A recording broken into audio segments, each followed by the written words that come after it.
নমস্কার। এই লগ্নকুণ্ডলীর উপর ম্যারেড লাইফের সমস্যা বা বিবাহিত জীবনের সমস্যার যে কানেকশানগুলো সেগুলো আপনাদের সঙ্গে তুলে ধরব ইন প্র্যাকটিক্যালি আমরা কিভাবে দেখব যে একজন জাতক বা জাতিকার জীবনে বিবাহিত জীবনে সমস্যা আসতে পারে এবং তাকে আমরা কী ধরনের গাইডেন্স করতে পারি, কী ধরনের সহযোগিতা করতে পারি অ্যাজ এ অ্যাস্ট্রোলজার হিসাবে। দেখুন, এটি একটি জাতিকার ছক। তার জন্ম 22 জানুয়ারি 2001, সকাল 10টা 45 মিনিট, মুর্শিদাবাদ, ওয়েস্ট বেঙ্গল। এবং সেই হিসাবে এর মেষ লগ্ন এবং ধনু রাশি বেরিয়েছে। এবার আমরা বিচার করছি বিবাহিত জীবনের সমস্যা। আচ্ছা, বিবাহিত জীবনের সমস্যা মানেই আমার জীবনে সুখ শান্তি বিঘ্নিত হওয়া। তার আগে জানি যে আমাদের এই জন্ম কুণ্ডলিতে, এই চার্টে সুখের বিচার কোন ভাব থেকে হয়?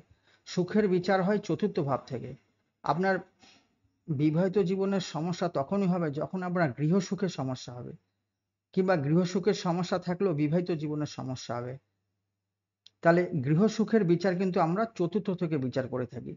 শুধু গৃহসুখই নয়, যে কোনো প্রকারের সুখ, আমার গাড়ির সুখ, আমার বাড়ির সুখ, আমার মাতৃ সুখ, যে কোনো প্রকারের সুখের বিচার কিন্তু চতুর্থ ভাব থেকে হয়ে থাকে। তাহলে দেখুন, চতুর্থ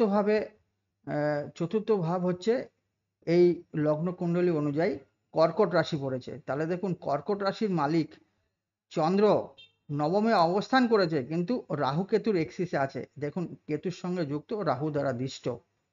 আচ্ছা, আর চতুর্থ ভাবে দেখুন, এই যে স্যাটার্ন, শনি তার তৃতীয় দৃষ্টি দ্বারা চতুর্থ ভাবকে দেখছে, এবং রবি আরেকটা পাপগ্রহ তার সমসপ্তম দৃষ্টি দিয়ে চতুর্থ ভাবকে দেখছে। তাহলে কিন্তু আমি একটা ইন্ডিকেশন পাচ্ছি যে আমার সুখের প্রবলেম হবে, সুখ বিঘ্নিত হবে জীবনে। এইবারে আসি বিবাহিত জীবনের সুখ। আমরা সকলেই জানি যে বিবাহিত জীবন কিংবা বিবাহের বিচার সপ্তম ভাব থেকে হয়ে থাকে। তাহলে দেখুন, এই সপ্তম ভাবের যে মালিক শুক্র, শুক্র দেখুন নবমে অবস্থান করেছে। ভেনাস নবমে অবস্থান করেছে, এইভাবে গুনলে পরে এটা নবম ঘর হয়, একাদশ ঘর হয়। এইভাবে গুনলে পরে এটা একাদশ ঘর হয়। একাদশ ভাবে শুক্র তো অবস্থান করেছে ঠিকই, কিন্তু শুক্র রাহু দ্বারা দিষ্ট, এই শনি দ্বারা দিষ্ট। শনি দশম দৃষ্টি দ্বারা শুক্রকে দেখছে, রাহু তার নবম দৃষ্টি দ্বারা শুক্রকে দেখছে। তাহলে শুক্র কিন্তু আমি ডিস্টারবেন্স পেলাম। এইবারে আসি সপ্তম ভাব, যেটা সব থেকে গুরুত্বপূর্ণ। দেখুন, সপ্তম ভাবে স্বয়ং মঙ্গল বসে আছে। মঙ্গলকে আমরা আলগাওকারী গ্রহ বলি, বিচ্ছেদ কারক গ্রহ বলি। দেখুন, মঙ্গল স্বয়ং সপ্তমেই অবস্থান করেছে, একটা অশুভ গ্রহ, অগ্নিকারক গ্রহ, এবং রাহু তার পঞ্চম দৃষ্টি দ্বারা এই সপ্তম ভাবকে দেখছে। তাহলে সপ্তম ভাবটাও পীড়িত। তাহলে অ্যাটলিস্ট আমরা এতগুলো ইন্ডিকেশন দিয়ে বুঝতে পারি যে এই জাতিকার জীবনে সুখ বিঘ্নিত হবে, বিবাহিত জীবনে কম বেশি সমস্যা হবে।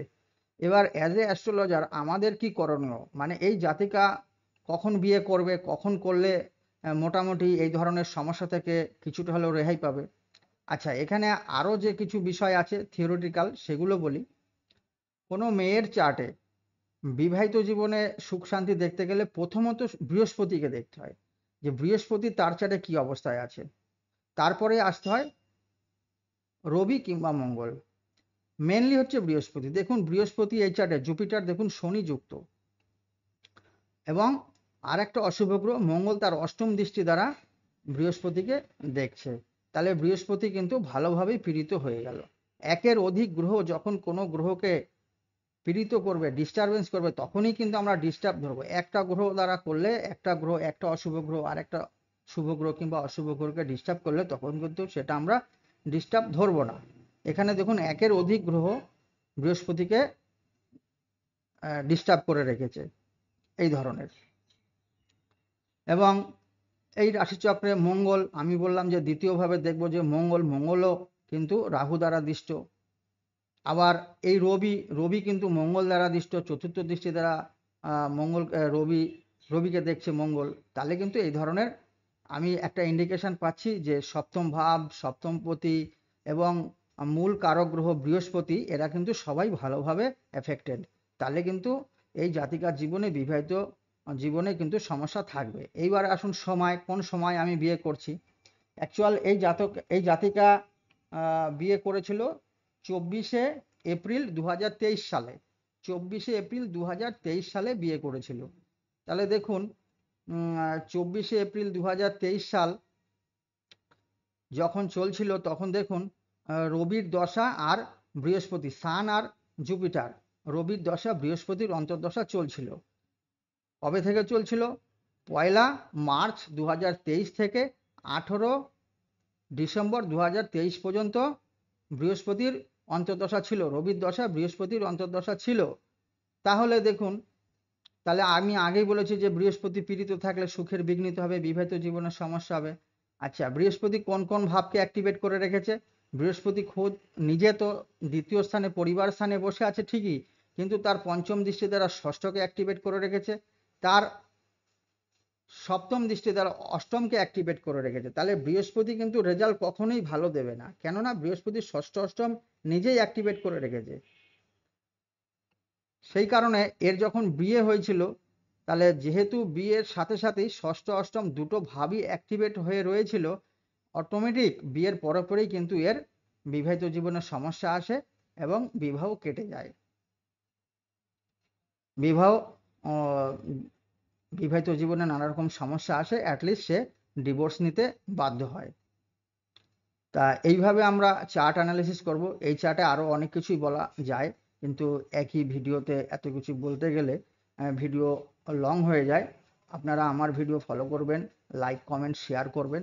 আশা করি এই ধরনের প্র্যাকটিক্যাল অ্যানালিসিস যারা জ্যোতিষ করেন কিংবা যারা জ্যোতিষ অনুরাগী, জ্যোতিষটাকে ভালো করে বুঝতে চান, তাদের জন্য বিশেষ করে ফলপ্রসূ হবে। নমস্কার।